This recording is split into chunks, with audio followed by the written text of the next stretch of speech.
Polres Metro Bekasi Kota telah menetapkan Muhammad Ihsan Ezra Chandra jadi tersangka selesai menganiaya ibu kandungnya sendiri.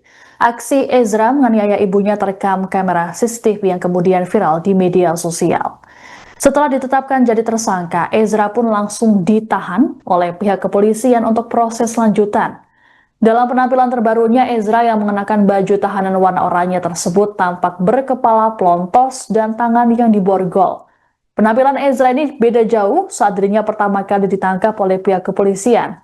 Pasalnya, kala itu Ezra masih berambut gondrong.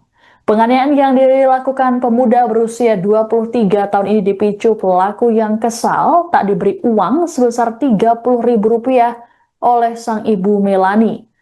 Kasus ini juga sudah mendapat perhatian dari Download Tribun X sekarang, menghadirkan lokal menjadi Indonesia.